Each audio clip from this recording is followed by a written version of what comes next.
A lone scribe copies the peace treaty in the camp archive tent. Kale's fingers, stained with ink, move without rest. Between pages, a supply manifest catches his eye. Rations are being diverted from the forward battalions. The sealed courier pouch sits unassuming on the desk. Kale's curiosity breaks the wax. Inside, a coded message. Not the treaty language he expected. Coordinates and ciphers only the king would use. These coordinates, they outline a kill box. But why would the king? The treaty is a lie. He's sending his own army into a slaughter. Footsteps approach the tent. Heavy, deliberate, with the weight of authority. Kale folds the paper into his sleeve. His heart hammers against his ribs. You are working late, scribe. What requires such diligence in the dead of night? Just the treaty, my lord. The terms must be perfect for the signing ceremony. Perfect. Or do you hope to find something beyond the ink and parchment that the king's courier delivered? I am but a scribe. My duty is to record, not to question. See that it stays that way. The king does not tolerate curiosity. The Inquisitor's gaze lingered like a blade, but he finally turned and left the tent. That was too close.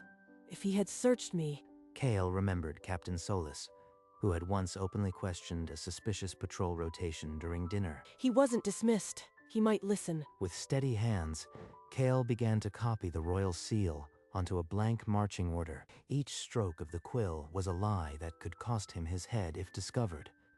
Now he needed someone who could carry this warning to the forward battalions before dawn.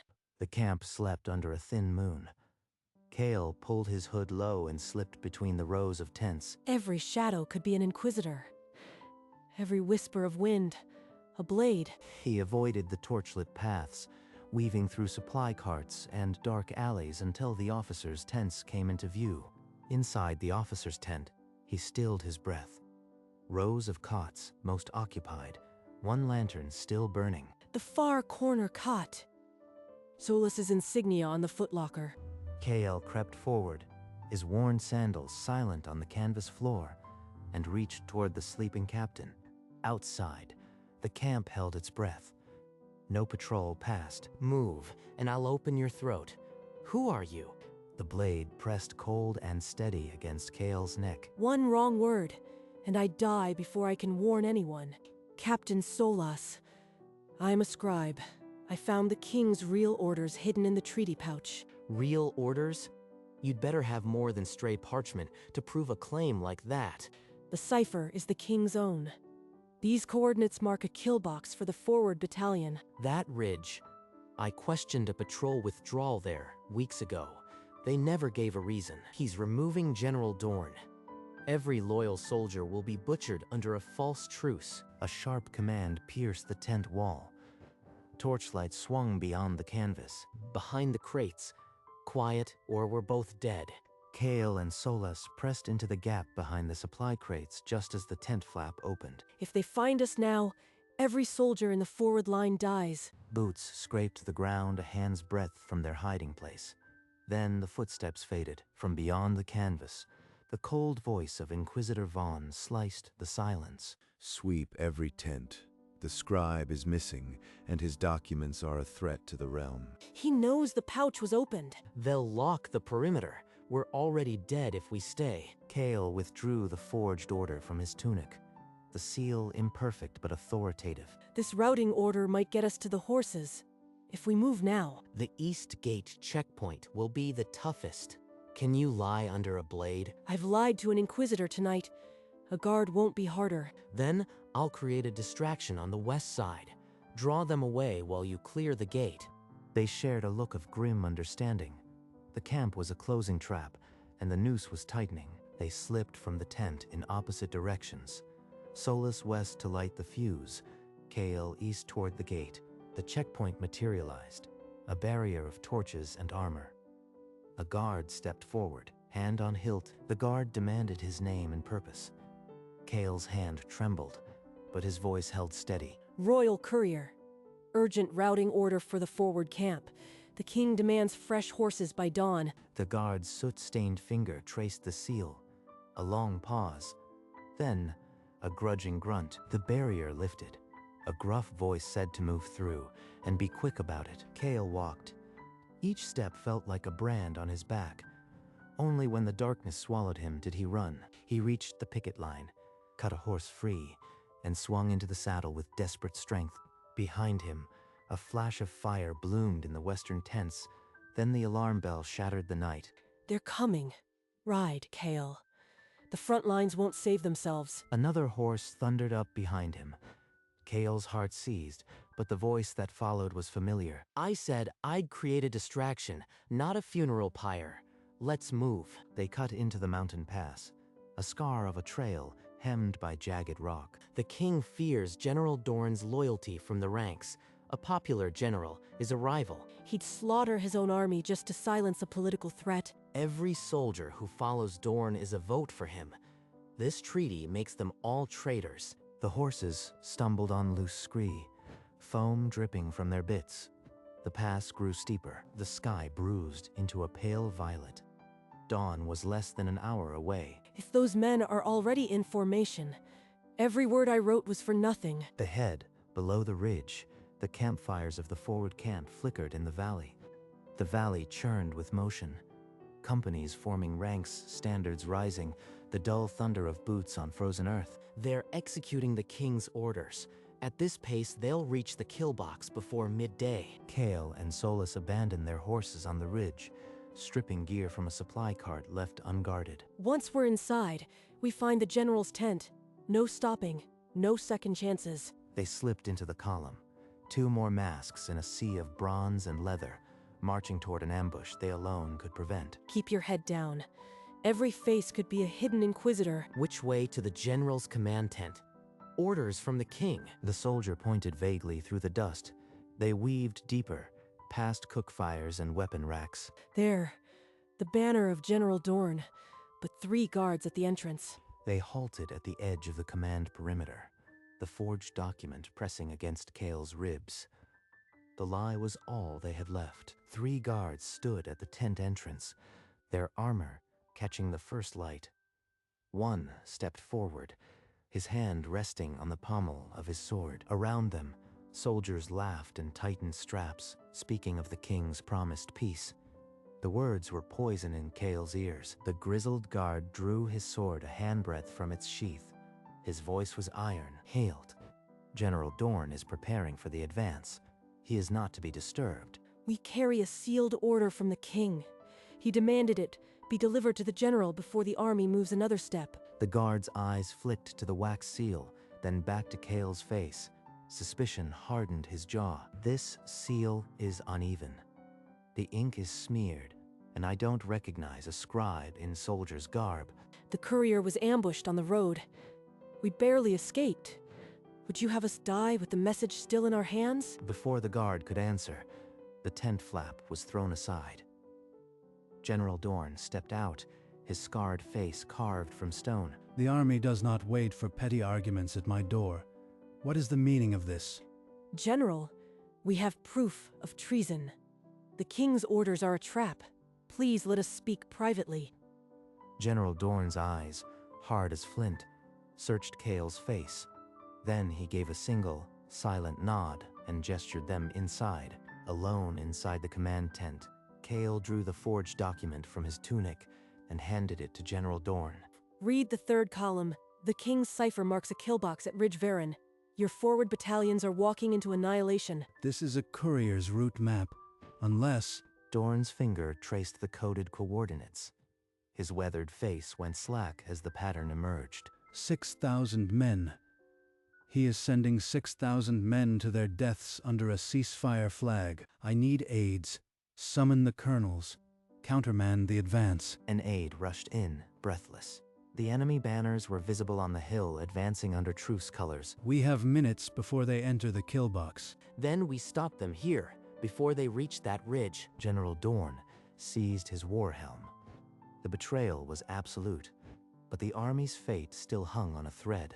General Dorn was issuing counterorders when a scout stumbled into the tent, his face ashen. The scout gasped that the enemy envoys bore concealed daggers. They were an assassination squad. The king sent them to kill me while my army walks into the slaughter. He planned this from the start. The treaty was never meant to bring peace, only to cover 2 betrayals. I must halt the advance. Solus, Kale, can you delay the assassins long enough for me to reposition? Give us 10 men, and we'll buy you the time you need. I've faced inquisitors tonight. Assassins won't be worse, and the forged orders might still buy confusion. Dorn clasped their shoulders, then turned to the war table. 2 battles now raged, one for the army, one for its commander. Outside the tent, cloaked figures slipped through the camp. The truce was a mask for murder. The King's ink wrote this massacre. Now, we must rewrite it in blood. General Dorn spread a map across the table. His plan was desperate, but precise. I'll send a white flag to meet the envoys. That buys us minutes. While they wait, the army will pivot to the western ridge. It's defensible. And the Inquisitors, they'll smell a lie before we can blink. Then, we give them a lie they can't refuse. We need your seal, General, to forge a counter-order naming them as traitors. Dorn pulled his heavy signet ring from his finger and pressed it into Kale's ink-stained hand. At the corner of the table, Kale dipped his quill and began a new forgery. He wrote with the speed of fear, shaping letters that would pit the king's men against each other. 2 scribes against the king's blades. Not a fair fight, but it never was. They pulled their hoods low and stepped out of the tent, walking straight toward the sound of marching boots. They found Vaughn at the edge of the camp, a dark silhouette against the rising sun, flanked by armed men. The scribe returns, and the captain who set my tents ablaze. We carry a direct order from General Dorn. The King's assassination plot has been exposed. You are to stand down immediately. A general's seal on a forged paper. Do you think I can't smell the ink still wet? Before Kale could answer, a cloaked figure lunged from behind a supply cart, the assassin's blade aimed at Vaughn. Chaos erupted.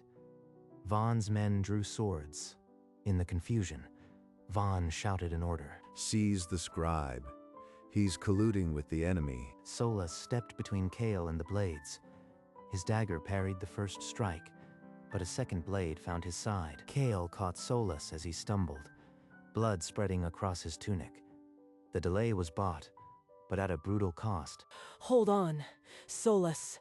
We're not done yet. Kale half-carried, half-dragged Solus behind a tumble of boulders at the camp's edge. He pressed a torn cloth to the wound, but the blood kept coming. Solus's face was pale as ash. Leave me, Kale. The battalion is still marching. You have to warn them. I won't leave you to die here. Not after everything. If you don't go, we both die for nothing. Take my insignia. It'll get you past the sergeants. Solus fumbled at his collar, tearing the captain's insignia free with a bloodied hand. He pressed the worn brass into Kale's palm, his grip weakening. I'll come back for you. I swear it on my ink. Solus gave the ghost of a nod, his eyes already drifting. Kale forced himself to stand. Then he turned and ran, the captain's insignia clutched in his fist.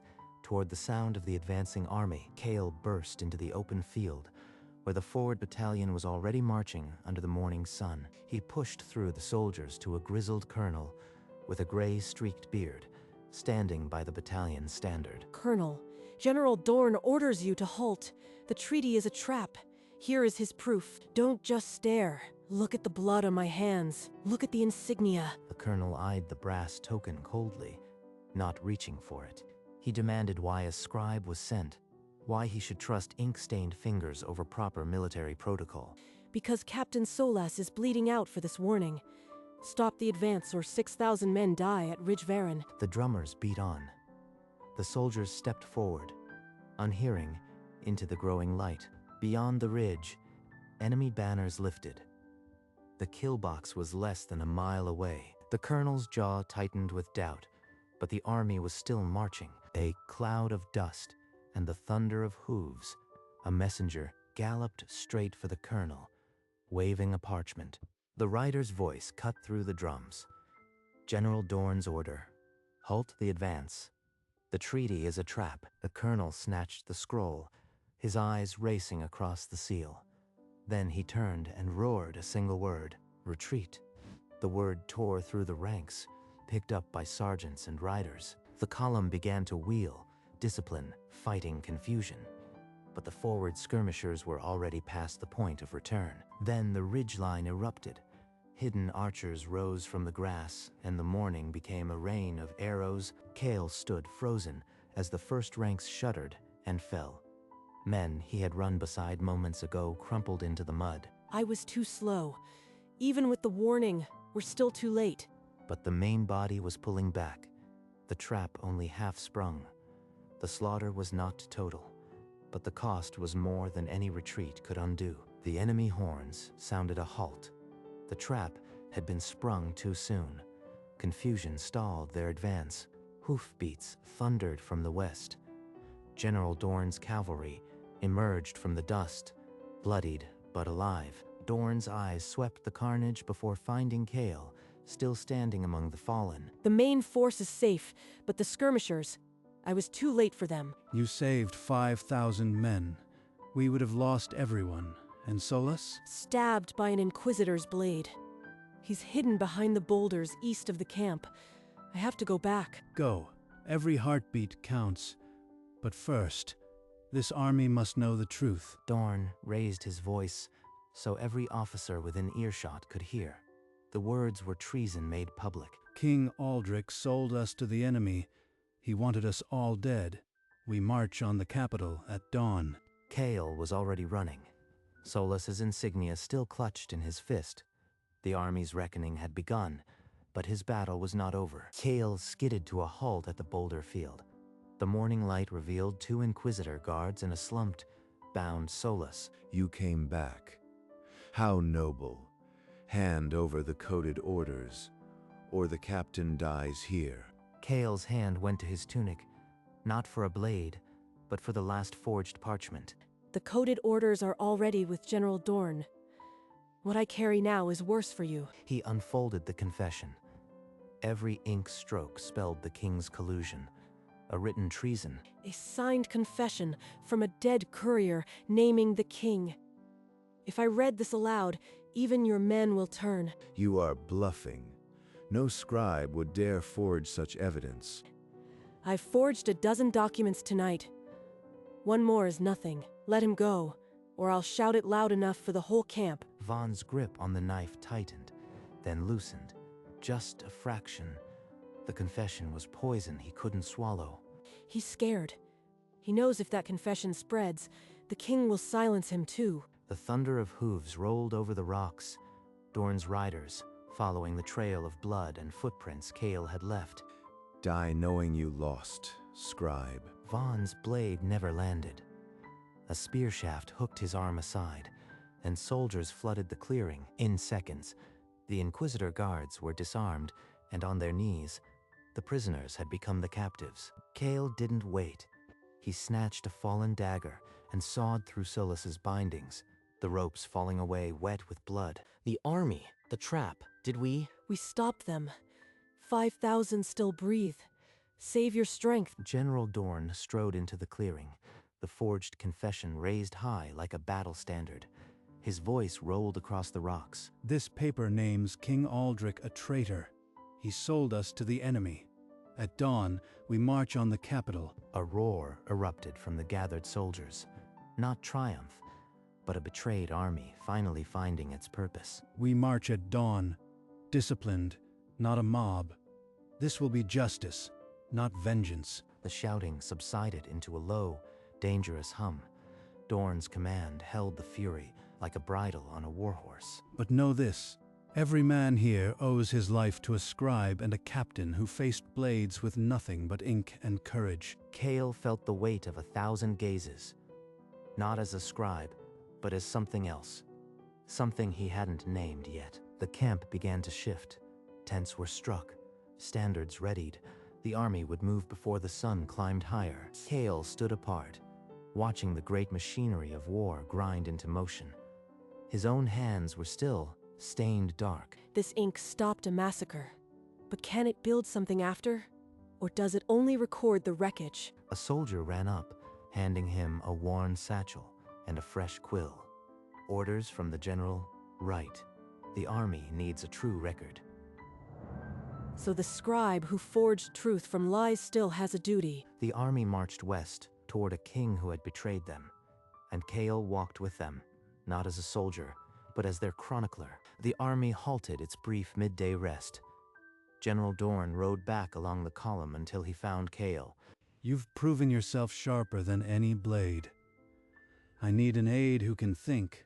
Will you join my command? I am honored, but my place is not with swords. Give me a tent and ink. I'll write the truth of this. Dorn's scarred face showed no offense, only a knowing respect. Then write it well. The army needs your words more than your blade. Supplies are yours when you need them. Solas, leaning on a makeshift crutch, stepped forward from a supply cart. I'll stay with him. Someone has to make sure he eats and doesn't bleed on the parchment. The general clasped Kale's shoulder once more, then spurred his horse toward the head of the column. Kale and Solas stood on a low ridge as the army passed below. Two figures diminished but unbroken. The ink on Kale's hands had dried, but the story was only beginning to be written. Kale sat alone in the small tent, a candle burning low. His quill scratched across fresh parchment, page after page. The true record took shape, not a treaty, but a testament. Every name I write is a life that almost wasn't. The tent flap rustled. Solas ducked inside, leaning on his cane, his wound still bandaged. He settled beside Kale without a word. The silence was a comfort neither needed to break. They shared a glance, no triumph, only a shared understanding of what it cost. The candle burned lower. Kale set down the quill and looked at the stack of pages. He closed the manuscript. The ink was still wet, but soon it would dry, and with it, the truth would be sealed. The king's ink had written a massacre, but this ink would write the memory of those who survived. The ink dried. The truth remained.